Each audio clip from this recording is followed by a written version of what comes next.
At the turn of dawn, before the gulls found their voices and the city remembered its hunger, the sea breathed against the cliffs below the Red Keep with the patience of a creature too old to be hurried. The brine moved in and out of the caverns like a sleeping animal filling its lungs. In the cool bluish light, the towers were not yet red. They showed as shapes against a paler shape, and the banners that had been hung at twilight, black and red, the three-headed dragon worked by quick hands, stood motionless, as if ashamed to seem proud before the sun had earned its way over the horizon. Jon stood in the window embrasure of the Tower of the Hand and watched the black water slide in its gray channel. The breeze found him there and worried at his hair, then left him for some gull drifting far below.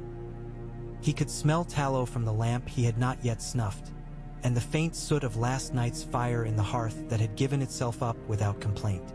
Ghost lay in the shadow by the door, an ivory curve with his muzzle on his paws, ears twitching to each small sound. The tap of cooling iron on a smith's tray in the street of steel, a distant mule braying to be noticed, the clank of a gate as a watchman closed it softly to keep from waking a superior. He had slept 2 hours, perhaps 3. He had done it more often of late, without suffering, waking so thoroughly that the world around him seemed etched in thin, dark ink.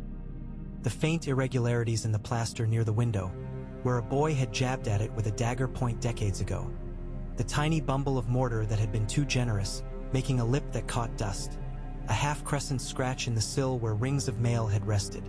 The smallest things clung to him in such hours as if they knew he had no time to spare for them later. From here the city glittered not at all. It was still sleeping off the heat of yesterday, the greed of yesterday, its loves and its knife work. A cook fire flared gray and then was smothered near the fish market. The bridge to the city gate wore a sheen of damp. The dark bulk of the dragon pit on the hill of Rainey's looked like the shell of some beached beast. Jon rested his hand on the stone and felt its cold. He had never seen Winterfell from a height like this, only from ramparts that stood in honest conversation with fields and forests and sky. The Red Keep looked down on water because so much of the city looked up on boats it wanted to be, and this tower looked down on everything. He had thought, when they rode through the gates 3 weeks before under the eyes of soldiers who had decided it was safer to live than to die for a queen already gone from this city, that the height would feel like arrogance. It did not. It felt like exposure. The air had nowhere to hide him. He had never much loved being seen. "Your Grace," murmured Davos in his head, a habit of mind now. "Your Grace." The words had passed through so many mouths, cold, pragmatic, skeptical, devout, calculating, that they were no longer just words. The title was a net. It caught everything and everyone, and tangled the wearer. King in the North had been difficult enough. This was not that. This was old fire and old blood and newer blood that was also old, and words to make it a crown. Dragon King, they had called him when the first petitioners of the city's guilds came to the courtyard to ask which coin they should stamp next, and whether there would be exemptions from import duties for those who had suffered during the last queens. They never finished that sentence in his hearing. The smith at the head of the delegation had smiled before he remembered not to smile at a king, and said, "My lord, your grace, Dragon King, sire," and then bit his lip as if he had spoken out of turn, or had toasted a man with the wrong drink. Jon had not corrected him. He did not want to bleach out words from other men's tongues. Words turned honest when they came out as they wished. He had not corrected the title because he knew where it came from. Not from his own deeds, but from the beasts that curled their tails around the towers and warmed the air with their cold breath. Next to their messengers of smoke and flame, next to their shadows, the careful names of old houses and older gods looked thin and anxious. He knew this, and so he did not pretend he had earned anything. He had married a woman and a world had come with her, and to pretend otherwise would be the same as calling the sea a puddle. The lamp's flame surrendered at last, a long, steady burn to nothing. The room smelled briefly of hot iron. Ghost lifted his head and looked at Jon with the patience of a creature who doesn't require words because he knows what his man will do. Move toward the door, then pause and return to the table for his belt, then return again because he had forgotten his gloves, and then decide that gloves were for someone else's day. Jon smiled at himself and did none of those things. He stayed at the window and waited for the last shard of night to give way to morning. From the city's eastern quarter, A sound like a cloth tearing came and went, and then returned, stronger. Dragons, he thought, before the mind offered the other possible explanation of a sail. He did not need to choose. The sound changed into the crack of wind forced around a massive body, and the lowest that the tower windows could bring to his ear vibrated through his jaw. Ghost stood properly now and moved to the window with him. Jon had seen the white wolf regard the black beast with solemn interest that made no fuss of fear, and had seen the beast bow his head to catch the animal's scent as if he and the wolf had agreed between them to take no notice of men's delicacies. Jon leaned out into the gray light and searched for her. There was no want in him when he did it. He only looked the way a thirsty man looks for the shape of a well he knows is near. She came along the line of the city's walls like some thing late for her own legend, and the dragon under her was nothing like the tales. Regal should have been green, a soft emerald bright. Here he unfolded blacker than his blood, his scales taking in the meager light and giving nothing back. His wing tips brushed the air above the flag tower, and he lifted his head to clear the crossbow that had already been ordered unstrung. He was less a beast than a history retold. Daenerys leaned forward, speaking to him with her body. He saw the braid the women had made for her last night, a gleam at the back of her head like a spilled rope of moonlight. She sat him down not on the balcony but on the old drill ground inside the eastern wall, where the gravel still held traces of oil from the last siege. She dismounted with the ease of a woman who had spent too much of her life finding ways to dismount safely from things that had not been made to carry her. She lifted her hand to him across that small sea of air between ground and tower. He did not need to be told to go to her. Ghost slipped out at his heels, a pale whisper on stone. In the corridor, a guard Jon had never learned by name kept his body close to the wall and lowered his eyes. The man smelled of leather, sleep, and the bread someone had given him before he took his post. "Majesty," he said. It would have sounded absurd to him 6 months ago. It still sounded absurd now, only in a different way. No longer a joke, but something that had set its feet. "She's returned," Jon said, and the guard smiled quickly, before regret chased it away. Jon found that he liked the quick smile more than the regret. He wanted the man to keep it. The morning air opened its hand on Jon's face, cool and lightly salted. Below, Regal turned his head and his pupils narrowed into cuts of black glass. Ghost slunk down the stairs as if he had always belonged to a place with dragon stables and earth scorched into memories. Daenerys stood with her back to the dragon, watching the Z that gulls draw when they are uncertain and early. She did not turn until Jon was close enough to touch her, and then she turned with the small inward smile that belonged not to a queen greeting her king, but to a person who had a second self in the world. "You were awake," she said, unsurprised. Her voice was huskier in the mornings, as if sleep left a measure of sand there. The night breeze had loosened wisps around her face, and one strand had dried stiff with salt. "Sleep was not brave enough to fight me," he said, and she laughed in that quiet way, eyes briefly closing. "Regal wanted the air," she told him, resting her first 2 fingers lightly on his jaw and then letting them go. "He complains if he is too long in one place now. If he had a map, he would tear it to make a hole and fly through." "He would not fit," Jon said. "He would try all the same." "He would," she agreed, "and he would make a map in his head to replace the one he had ruined. He remembers everything. His memory isn't straight lines the way ours are. It's a spiral that circles smell and heat and voices and the shape of mountains. Viserion remembers in bursts. Drogon remembers like a king. That is to say, he decides what is worth remembering and what serves him to forget." "And you?" Jon asked. She didn't look away. "I remember like someone who is often told that remembering is not useful. I remember anyway. I remember you at the wooden table with a map spread like a garment, your head bowed as if you had made a promise no one had asked you to make. I remember you at the end of the hall when we brought in the children from the river, and you held yourself the way a wall holds itself. I remember that you did not correct the fishmonger who called you Dragon King. The name washed over us both, and I felt the water change temperature. He had never grown used to how she spoke when no one else was there to hear her. The words weren't court words, gilded and set in rows. They were the words of someone who had lived too much alone to endure the embarrassment of pretense in private. "I heard it," he said, "and let it stand. If it is to be my name, I would rather it grow from the mouths of people who are not forced to say it." "The mouths are always forced," she said, "by hunger or fear or hope. But I know what you mean."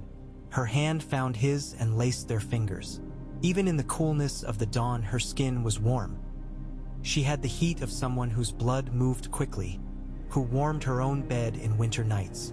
The ring on her finger was a simple band of dark iron he had smithied by a northerner with hands like knotted roots. She had laughed when he showed it to her and said that it looked like a piece of chainmail that had decided to be something else. He had told her that links are not chains until they want to be. "Regal is hungry," she said, glancing toward the dragon with a fondness that softened her cheek.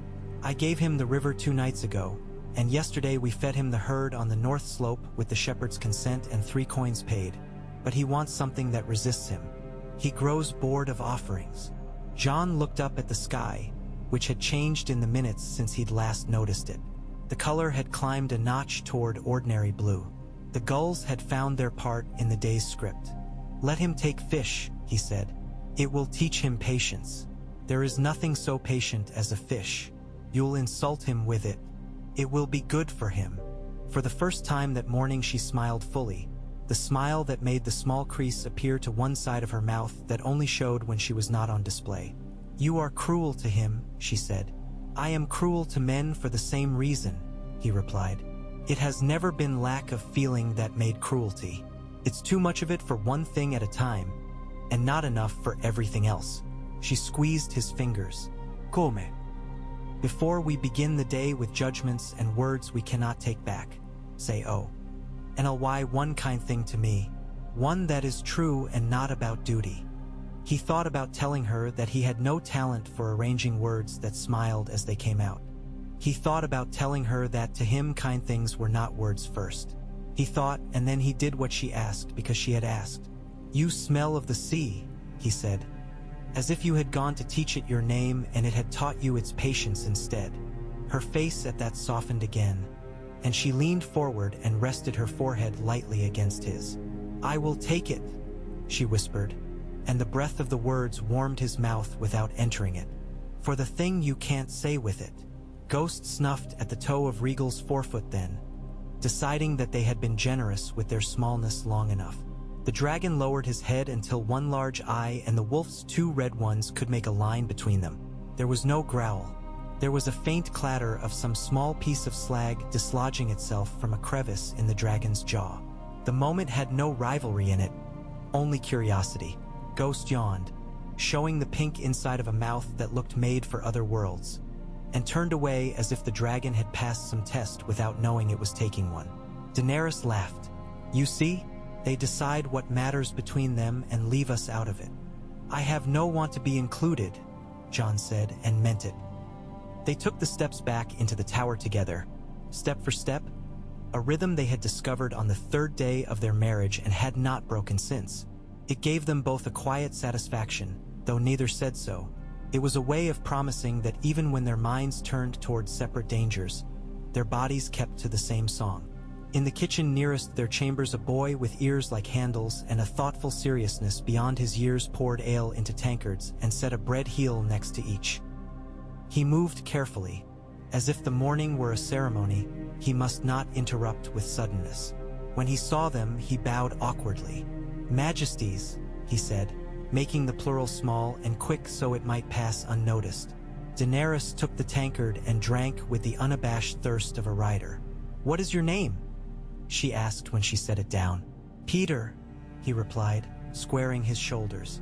"Peter Sorel if names are wanted." "Names will always be wanted in this place so long as I am in it," she said. "I don't want to speak to food or to clothes. I want to speak to people." The boy nearly burst with that. "Yes, yes," he said. "I'm from Crackclaw Point, my lady. My mother is in the laundry and my uncle bows to the gate." "Does he?" she said. "We will have to speak to him about his back if he bows too often." Tell him standing is as honorable where it is dangerous." The boy nodded cautiously, as if he were being asked to carry words through a field of traps. Jon watched Daenerys watch the boy and saw how her attention wrapped itself around people. It was not the attention of someone collecting favors. It was the attention of one who remembered too much of being an object herself, of being moved along corridors, presented, traded, called to smile or to disappear. She made rooms warmer, and sometimes she made them warmer than they could afford to be. "This will be a long day," Jon said when the boy had gone. "Tyrion sent a letter by a very proud steward at dawn to assure me that he has prepared a short agenda, which must be the longest thing ever written." Daenerys bit the bread and chewed, considering that. "He has the mind of someone who knows every corner of the hall and still pretends to be surprised by new footsteps. When he was a prisoner to dragons, he measured their chains even while he admired their teeth." "Do you trust him?" Jon asked without emphasis. It was not a test. "I trust that he thinks better with people in the room than without them," she said after a moment. "And I trust that if he plans betrayal, he will muffle it in a rhetoric that is so well made we will want to praise him for it even as it hurts. That makes him like most counselors the world has ever seen. But I also trust him in the oldest way there is. He has walked away from comfort to stand near danger with his head up. For the realm, he says. He means it and he doesn't at the same time. That is what the realm is in the end. A story you tell that helps you endure the part of it that is only yourself." Jon set down his own tankard, half drunk. "Then there will be no easy days." He took a long breath. "I will read 15 petitions before midday and you will read 5, because I know you will stop to look at the hands of the people speaking and will think of where those hands have been, and the 15 will become firewood." "I will read 7, she returned, a hint of play in it. "The 8th will be a man with a voice like the scold of a goose, and I will refuse to have my memory ruined by it." He almost laughed. "And this afternoon I must see the minters, and decide whether we will stamp the coin with your face, my face, or no face at all. If we stamp none, they will set a tale in the streets that we are ghosts. If we stamp one, we will set a tale that the other is a shadow." "Stamp both," Jon said immediately. It had been inside him for days, waiting for someone to invite it out. On one side, the 3 heads as they were. On the other, the wolf that is not afraid to be beside them. She looked at him, still chewing. Her eyes were the color of the river above a stone bed, quick and light at the surface because nothing heavy had disturbed it yet. A wolf beside a dragon. The old men will hate it. The boys will remember it. And the women who count the coins will bless it to keep their houses. Do you wonder what looks best in a grandmother's hand? I have not thought of that. I have thought of too many grandmothers' hands. Then send for a grandmother to judge them, Jon said. Send for 2 so that each will ref you. See to trust the other, and they will argue until the truth comes out. She kissed him then, quickly on the mouth as if to seal the idea with a wax that must be warmed to be set. She pulled back with a half-smile. "Do not be clever," she said. "It makes me want to kiss you, and then we will be late." They were not late. They were kings of time for a brief quarter-hour after, as they walked the hall to the council chamber, and the guards who had begun to learn the rhythm of their steps straightened without clattering and bowed without fuss. The council room was one of the smaller ones, recently cleaned of a smell like old ink that the maesters couldn't name but that Jon thought was something like regret. Tyrion was there already. He had a stack of parchment that he had tied with a red ribbon that screamed of itself. He held a cup of watered wine he was not drinking. "You are early," Tyrion said, relieved and distressed in equal measure. "I had told myself you would be late and had arranged a set of amusing lies to cover my panic." His eyes flicked to Ghost as if the wolf had a comment to make on that. Ghost gave him the courtesy of ignoring him. Davos stood near the window, hands behind his back the way sailors stand when the sea looks at them as if it had made a joke and would be insulted if they didn't find it amusing. Missandei was at Jon's left, making notes with a hand as precise as a knife. Grey Worm stood a step behind Daenerys, and it seemed to Jon that his eyes were never still when he was guarding her. They moved the way a man moves when he is making a map, as if to fix where everything is so that if something moves he will know instantly what it is not.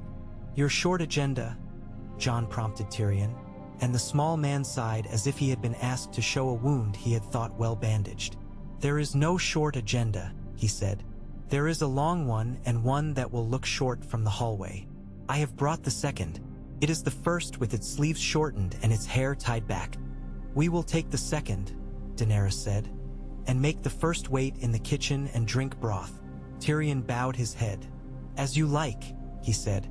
"We begin with what cannot wait. The city must eat." The granaries are filled half smugly and half sorrowfully. The Stevedores Guild has requested a small increase in coin and a large increase in gratitude, and in exchange they will unload faster. The bakers have responded by announcing that if the Stevedores receive gratitude, they must receive flour. The fishmongers say that if bakers are to be fed flour for gratitude, then the fishmongers should at least be given salt for smiling. This is what it is to govern a city, to weigh the smiles of one trade against the salt of another and call the result wisdom. "Lower the gate tariff on grain brought by small carriers for 1 month," Davos said, as if reading a ship's weather. "The large carriers and their masters can afford the current rate, and they'll grumble about unfair bargains and then take them. Tell the bakers that gratitude is paid to them in speed. We will ease their line at the mill. Tell the fishmongers that if they are short of salt, they can use the tears of the Stevedores." Tyrion's mouth twitched. He was writing before he had finished smiling. "I had missed you, Ser Davos. The city has lacked someone with the nerve to make jokes where the river bends." "We are not joking," Daenerys said, and she wasn't smiling. "We are making fairness out of fear. The city is a person more than it is a place. We must ask it to be healthy the way you ask a child to eat." Missandei's stylus made a note that sounded satisfied. "Majesties," she said, "the Guild of Ironmongers requests audience today to petition for permission to recast studs and nails taken in the fires at the old armory." "No," Jon said without thinking. "Not yet." All the heads turned toward him with varying angles of interest and rebuke. He didn't mind the rebuke. Rebuke was honest, like wind on the face. "That iron belongs to the city's memory," he said. "If we melt it into nails now, we won't remember what those nails were before. Leave it in the shape of what it was until we all decide together what the city is to remember. Give the guild silver coin for their patience and set a time for the question's return." "Poetry and policy is a drug," Tyrion murmured, but he was smiling with more of his face than before. "It lowers pain even when it cures nothing. Very well. We shall buy our memory today and decide what it was worth tomorrow." Steward after steward came. Petitioners with their hats pinched in hands came. A woman from the river who had lost a son to a trebuchet accident 2 kings ago and had only now found someone she thought might show her the body. Daenerys asked her to sit and drink water, and the woman drank with both hands, as if to stop herself from falling through the cup. Jon saw the way the queen's face turned soft without losing its strength. He had learned that there was no neutral way of encouraging someone to tell a thing they had rehearsed. Either you were cruel and made them tell it all at once, spilling the parts that mattered with the parts that did not, or you were kind and invited them to tell it twice, once with their mouth and once with their hands, and in that telling the thing was born again and could be born. "I will send you with a man who will find what can be found," Daenerys said finally, and the woman nodded as if someone had stood her upright when she had expected to be left as she was. When the woman had gone, a member of the gold cloaks with a face like a plow walked in with heels too loud for the room. He bowed as if the floor had offended him and straightened as if the ceiling had done no better. "Your Majesties," he said in a voice that wanted to be used for threats. "We have 3 thieves from the Street of Silk who were taken in the houses there. The heads of the houses request the old penalty be applied to them as an example." "What is the old penalty?" Jon asked, though he knew. "Hands, your grace," the cloak said, pleased to be asked. "Hands first if the owner will buy the rest, or heads if it's to be made serious." "Who are they?" Daenerys asked. "Gutter men, your grace," the cloak said, as if it were enough. "One has no shoes. One is a girl dressed as a boy. The third has a scar, which likely means he survived something he did not deserve to survive." Missandei lifted her head slightly at the second description, then returned to her notes. Tyrion sighed. "Bring them," Jon said. Bring them, and bring the owners of the houses, and bring the men who made the old penalty worth asking for. If they are busy, make them less busy." The cloak bowed, unhappy. "Your Grace," he said, "we will use a short rope to make them less busy." "No rope," Jon said, and the cloak flinched as if disarmed. "Bring them as they are." When the doors closed behind the man, Daenerys leaned back and looked at the ceiling as if there might be useful writing up there.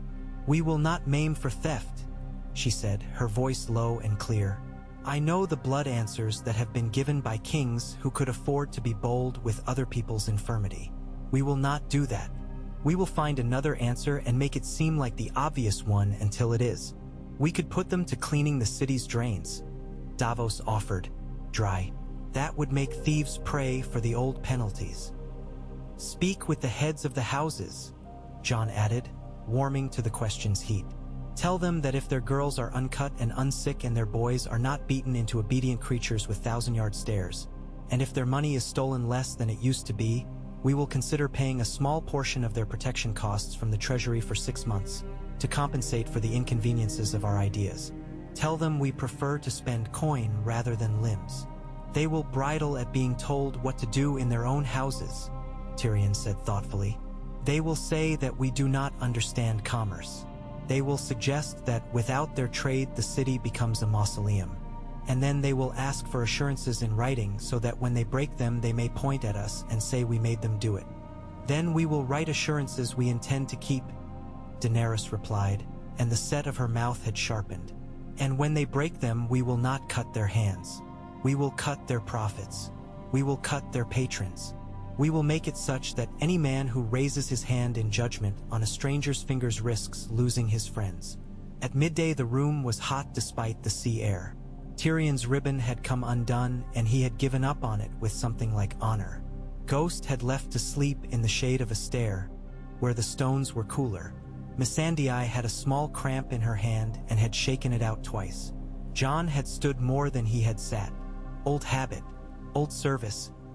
Your lordship never needed to be taller, but it did no harm to be above rather than behind. He had learned that under men who were not kings but acted like them. He had learned that in rooms where he had been dismissed, ignored, or trusted too much for what he knew he could bear, a runner came in with a letter bound in gray cord. It had not been dusted, eager fingers were still on it, and if the letter were a horse it would have been sweating. The runner handed it to the queen without fainting at ceremony. She broke the seal and read, her eyes moving like small birds. Jon watched her. Her face changed slightly, the way a surface changes when a heavier wind reaches it. She handed it to him. He took it and read, Winterfell. The word at the head was not a word. It was a place moving through his chest. Sansa's hand wrote with precise angles. She wrote like a woman who had learned first to be quiet and precise with her fear, and then to make that precision into a blade. Brother, she wrote, it is harder to write Your Grace to someone who taught me to climb than it would be to say it to a stranger. I will try to speak to the offices and to the blood with equal honesty. The North remembers that you are ours. It remembers that you have made yourself theirs as well, and that may be what will let us live. We had a harvest that should keep bellies from eating themselves if the roads are passable. The houses that left a tithe unpaid during the last winter have offered to pay now with pride, as if they remember calling us thieves. I have decided to accept their pride with thanks. The Umber's little lord is taller and kinder than the men who advise him. Arya went south on a wind no one felt. The girls in the kitchen say she left like a shadow that decided to become a girl again, and they are half in love with the story. Bran sits by the heart tree and watches too much.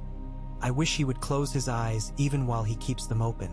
You have chosen to marry for the realm and for your heart. If I believed these were always different, I would be angry. I do not believe they must always be. I will live with the parts of it that I do not love. There is a scribe here who thinks himself a poet and who has worded your title on his own. We have allowed him his fun for now. He calls you Dragon King of the Wolves. If this displeases you, I can have him sent to a cousin's stables, where he will be the master of less fickle animals. I tease. He can write but cannot walk a horse. Send word of what you need and what you forbid and what you will suffer in silence. The North will count anything you ask of it. Send coin if you can. We will not spend it on banners. Send honest men if you have any despair. Send food, not promises, if you can only choose one. I will send back anything we can spare without lying. Sansa. Jon read it once and then again, and then he set it down in front of him and touched the edge of the parchment with a finger the way a man touches water to see if it is warm enough to put a child in. She says she will live with the parts she does not love, Daenerys said, and her voice was not jealous. That is a kind of love in itself. She is better at being both a lord and a sister than I am at being both a king and a brother, Jon said. He breathed out. Send her the coin, he said to Missandei, who was already writing. Not promises. Send her good men. Send her old men who know what winter teaches. Send her women who can count harvests. Send her 2 of the Maester's better students. If the Citadel chooses not to send us their best, they will be better for being forced to be. Tyrion nodded. The Citadel likes to send hope to kings, he said. They will keep the best because keeping the best makes them believe they are needed. They are right. It doesn't matter. 2 good men with decent hands can be better than 1 excellent one who is busy proving his excellence. He glanced at Daenerys. I have also received a letter. It concerns the Golden Company and a rumor that they now answer to a purse in lists that has grown both fatter and more pious. The stepstones are a shelf of knives. If the wind shifts, those knives point at us. Tomorrow's knives, Daenerys said lightly. Today we must choose whose bad bread to forgive. Tomorrow we will take tyrants on a gray sea. She reached for Jon's hand under the table and took it without looking at him, as if her fingers had their own eyes. When the council broke, when the parchments had all found places among other men's parchments, when the ribbon had given up, when the air had thinned, when Missandei had counted the ink left in the pot and decided it would serve for 1 more list and no more, Jon and Daenerys walked the hall as if they had just remembered their bodies. Now, she said, and did not end the sentence. He answered the unfinished thought she had not put into words. The throne room or the people? He asked. The people, she said. The throne will not run away. They crossed the courtyard under a noon that had lost some of its shyness. People saw them and drew breath in the way people do when something they had only seen from a distance chooses to come within the length of an arm's reach. A butcher's boy hugged his tray of offal to his chest as if bouquets had been spilled upon it. A fisherman held up a net mended with a patience that was almost artistry. Women with baskets slowed and then shrugged as if to say that bread goes stale even for kings. Daenerys stopped more often than Jon would have stopped if he had been alone. He was learning another pace because of her, just as she was learning another pace because of him. They came to the Street of Steel, where the forges brightened the shade like a second sun that had decided to show itself in slices. The smith Jon had spoken to about coins came out to meet them, wiping his hands on a rag that had been white once. He had a chest like a barrel and a face as delicate as a child's. He held out something wrapped in oiled cloth. If your graces are of a mind to look, he ventured. Daenerys took the bundle and unwrapped it. A circle shone inside, a disk of promise and argument. One side showed a dragon, necessarily reduced to the language of metal, a sweep and a curve and a suggestion of wings, a head that meant to be brave rather than accurate. The other showed a wolf's head, as simple as a child's prayer. The dragon had 3 heads not because 3 were needed, but because one would have been too literal to carry the older story. It is prettier than the truth, Jon said, and the smith grinned. It is better for it, your grace, the man said. Truth bites an ear too quickly. Beauty licks the hand first. Your business is often in the hand. Stamp them, Daenerys said, but wait 1 day and have them weighed in the hands of 2 grandmothers, as the king bids. We will bring them the first 2 you strike, and we will ask them whether this coin will buy bread or only the feeling of bread.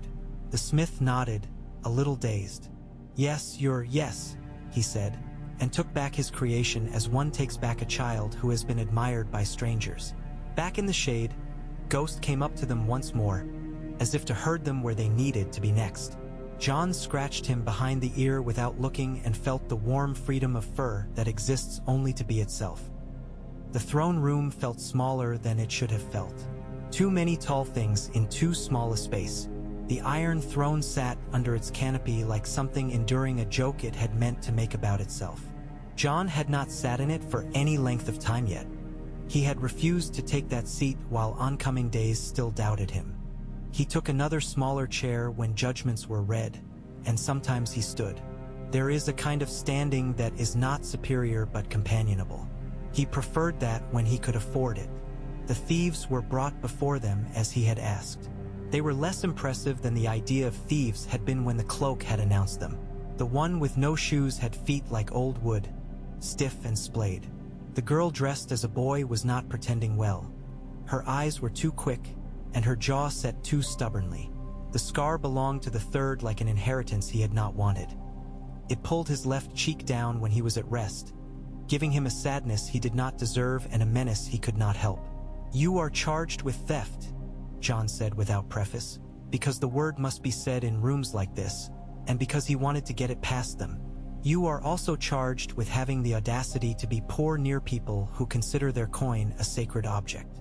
You are also charged with living in a city that is only just beginning to remember that it is a city." He let the words settle. The girl's eyes flicked. Daenerys sat forward, elbows on thighs, hands unlinked. "What did you take?" she asked. "Sausage," the girl said and didn't blink. "Sausage at dawn. The day watchman P. ate with the ear, leaves the back gate open to scratch his itch, and I walk. The boy walks in, walks out. There is meat. I took enough for 4. I put nothing else in my pockets because they are not mine." The one with the scar snorted. "She left money," he muttered. "Half a copper. The fool." Daenerys hid a smile with her hand. Jon saw it anyway. He addressed the man. "And you?" "Apple," the man said. "I ate it on the way out because I'm not an idiot." "And you?" Jon said to the barefoot. The man lifted his chin. "A cup," he said. His voice was almost elegant, in the way of a man who had once heard elegance and kept a scrap of it. "From a table that had 6. You can drink water like a man if you have a cup." The owners of the houses were brought in next. 2 men whose fat seemed hard rather than soft, and a woman whose eyes moved and never stopped.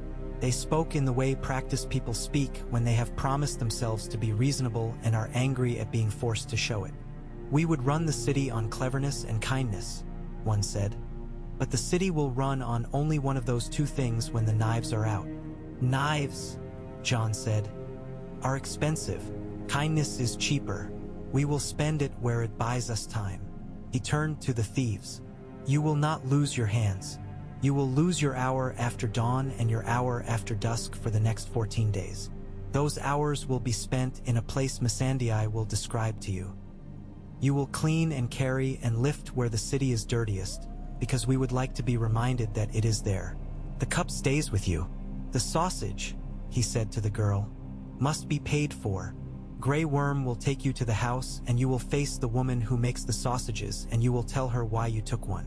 If there is a kitchen in that house that gives a burned loaf or 2 to the alley every day, I will be pleased. If there is not, I will be angry, and my anger is heavier than it looks." "And the apple?" the scarred man asked, looking curious, as if he could get a story out of a fruit. Jon considered. Then, without emphasis, he said, "You owe me the story of where you came by that scar. Not now. Not for pity. For knowledge. You will tell me and I will give it back to the city in the coin of understanding. That is the price of your apple." The man laughed once and then sobered, bewildered and perhaps grateful. "To the owners," Daenerys said, "if you use blades on hands while we are kings, you will find your licenses revoked, your doors shut, your guards absent. You will discover that your patrons are suddenly shy of seeing your faces where they drink. You will find that the people who supply you do not answer their doors at dawn because they have forgotten how to open them. You will say that we are cruel. We will be unmoved. Learn to have more doors than windows." It was not mercy only. It was policy that made mercy seem like a habit rather than a weakness, and those are different animals. Jon watched the understanding move in the room like a tide under a thick crust of ice. It melted nothing and moved everything. The afternoon drifted into an evening that had not yet found its color. They walked out into it side by side and came to the garden that long ago kings had insisted on inside the Red Keep as an apology to this part of the world for having brought so much stone to it. The trees here did their best with soil that seemed always exhausted by the demands of architecture. A thin, pale-leaved tree reached its hands toward Jon as if to ask for an assurance he could not give. There was no heart tree here. He closed his eyes and saw the one at Winterfell as if it had been painted on the inside of his lids, and he spoke a greeting to that tree without moving his lips. He was not superstitious. He simply knew that there are conversations that continue when you leave the room. The old gods were slow. They were patient. They did not mind being expected. They minded not being invited. Daenerys sat on a low wall, her knees together, hands folded as if she were a girl in a crude kitchen expecting to be scolded. He knew she didn't feel that way. She was thinking in layers, likely. She was arranging her day in memory as if putting away clothes so she would know where to find them later when someone asked her to produce a particular moment. "What will we call ourselves?" she asked, not looking at him, a playful note returning after long seriousness. "King and Queen is too plain. Dragon King and Wolf Queen? No. It sounds as if I will eat raw chickens and you will show your teeth at rivers." He laughed. The sound surprised him whenever it came. It always left him with a small regret that there had not been more occasions for it earlier in his life when it might have made more difference. "King and Queen will do," he said. "Names grow. People hang new coats on them. And on what will they hang their coats?" she mused. "On our word? On our faces stamped into coin. On the rumor that the king sleeps with the queen because he likes her and not because it is on the list." Her mouth curved, but her eyes stayed thoughtful. "They will hang them on bread," he said, "and the knowledge that the bread will be there tomorrow. And then they will hang them on someone else who promises more bread, and they will be right if he brings it. And that will be the end of us as it should be. There are worse things than being replaced by the truth. Do not say that in front of Tyrion," she murmured. "He will turn it into a speech that will live longer than any of us. It will be used to argue for the opposite of your intention." "Let him," Jon said. "If words can do more work than swords, I am content to sit and watch them go." "What of the cold?" she asked then, the question dropping as if it had been waiting to be let down. "I felt it today where there was no shade. It brushed my wrist and wanted to climb it. Do not tell me the season. Tell me the other cold. Tell me if there are men looking north whose eyes do not blink." He said nothing for a moment. His hand lifted. He touched the iron ring he wore and turned it once. "Bran sent a second message," he said finally. "Not with Sansa's letter. In another hand. A postscript that the crow must have insisted on. He dreamt of a white shore and men on it, but they did not sink into it as men do into snow. They walked on it as if it were salt. He saw a ship without a flag out beyond the lands we count.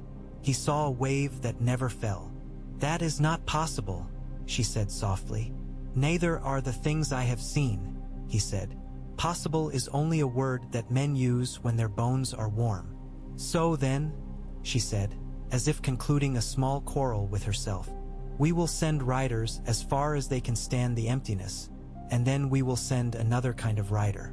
Regal grows bored of offerings. Let us offer him the horizon. He will find what he finds. We will see what his breath looks like when it comes back from the north." Jon gave a small nod. He looked at her and saw not the young woman who had come out of the east like a story that had remembered itself, but the ruler who sat and made her own complications out of simpler things in order to have something better to combat them with. He was not a poet and knew it, but he knew that love was in the act of making space for another person's mind to work in, even when that mind preferred to work in spirals rather than straight lines. Later, as the sky chose a color at last, and it was one they could both agree to call purple for simplicity's sake, they went to the dragon pit. Drogon had not flown, and he sat there with a restlessness that shook the ground if you stood close to him. Viserions' breath made thin banners of steam in the cooling air. Regal had taken his sky and come back with something like satisfaction. He flicked his tongue at Ghost, out of mischief. Ghost pretended not to notice. You will not always be able to keep both the city and the wild things, Davos had told Jon in some late, tired hour. Sometimes you'll have to choose who your friends are when the moon is new. Jon had said nothing at the time. The choice did not exist yet. Choices did not announce themselves with fanfare. They sidled up behind you and tapped your shoulder and asked you to turn around. Daenerys rested her head briefly on Jon's shoulder as they watched dragons arrange themselves for sleep. "People say you are the dragon," she murmured. "People who have never seen you in a snowstorm say you are a dragon. It amuses me when they say it. It would not amuse me if they were right." "I am not a dragon," he said. "I am a man with a name that feels too much like a shirt someone else wore. It is my job to wear it until it fits me or until I can make it into something that fits the men who will come after. And I," she said, "am a woman who has been made into a beast by the mouths of other people. Sometimes I will be the beast because it is easier. Sometimes I will be the woman because it is true. It will not matter which you are when I am which I am. It will matter that we remember to speak." "We will speak," he said. A flurry of wings rose from the eaves of the dragon pit. The small birds that had learned to live with large ones and had discovered that majesty drops crumbs. The air smelled of old ash and new hay and the kind of warmth that horses make in piles of their breath.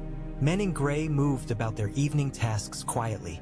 Grey Worm watched them without moving anything above his shoulders. Missandei stood beside him, and even from across the space Jon could see the angle at which she leaned that meant she was suggesting without insisting. He felt that he would be content to watch those two talk in the open as long as a day offered him. When they turned to go, a boy had come up to the gate, the same one from the kitchen. He had a kind of boldness that did not announce itself as boldness because it came from a mind not yet old enough to be afraid of discomfort. He held out a braided cord. "For the wolf," he said. "I made it. It is not good. I have never cut leather that wanted to be cut the other way." Ghost sniffed it and decided it had earned its existence. Jon took it gently. "Thank you," he said. "What payment do you want?" The boy looked scandalized. "Payment? I will use the story to buy everything I need." Jon smiled and tied the cord loosely around Ghost's neck, knowing full well the wolf would rid himself of it the first time a bush offered to hold it for him. The boy stood straighter for having seen it. They went back to the tower through a city that had settled and found a rhythm for itself. In a high window, a woman practiced the violin with a patience that was almost faith. In a low door, a man told a joke to another man, and neither of them needed to laugh for it to offer what it had. They undressed in the slow, practical way of people who have spent the day wearing other garments. Titles, manners, certainties. Jon folded his cloak the way he had always folded his cloak, long before it had been the color of a king's. Daenerys undid the braid, the rope of pale hair unraveling into a soft spill that looked less like moonlight now than like something warmer and nearer. "Do you think we will last?" she asked in the quiet, no challenge in it. "No," he said, not unkind. "Nothing lasts, but I think we will live well inside the thing that ends." He paused. "And I think we will leave something stubborn behind." She lay down with that thought and took his hand with her, keeping his knuckles against her collarbone as if checking a pulse. He lay with his eyes open for a while, listening to the sea talk to its caves, and then closed them and watched the exhalation in his mind. That was the north, that was the cold, that was a child drawing his sword in a place with no walls. He slept not as kings sleep, and not as soldiers sleep, but as a man sleeps who has made a promise to a woman who will remember if he forgets. The city hummed around them like a beehive that has decided for one night to stay in its own dream. At dawn the next day, the stevedores came early to docks that were less argumentative than they had been. The bakers drew up flour with a little less suspicion. The fishmongers complained about salt and smiled doing it. The man with the scar found a bench and sat with Grey Worm and told the story of his scar with all the dignity of a veteran and none of its pride. Jon listened as if the man were his son, and when the story was spent he shook his hand the way cousins do when they've had too much time apart. Two grandmothers argued in the mint about the weight of a coin, and one of them lifted her hand and showed the queen an old burn from a bread oven, and Daenerys kissed the scar as if to make it forget itself. In the citadel far away, a boy who would have been a man was told that he was to be sent to Winterfell, and he cried because he did not want to leave the warm rooms and because he did not yet know that the cold makes a kind of meaning that warmth cannot.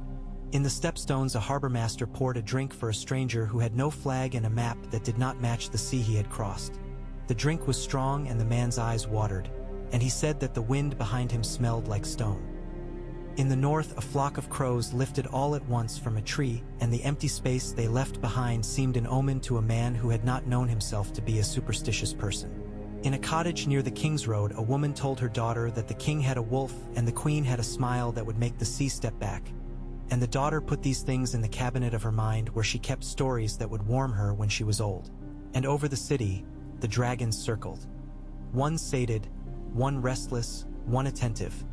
And their shadows passed like moving monuments over the lives of people who had bread to bake and love to manage and petty thefts to plan and songs to practice.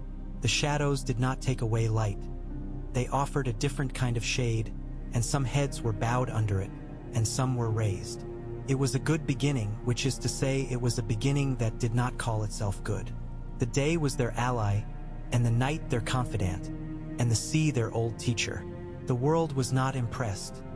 It was not a creature that could be impressed. It was simply waiting, like a patient beast, to see what their hands would make next.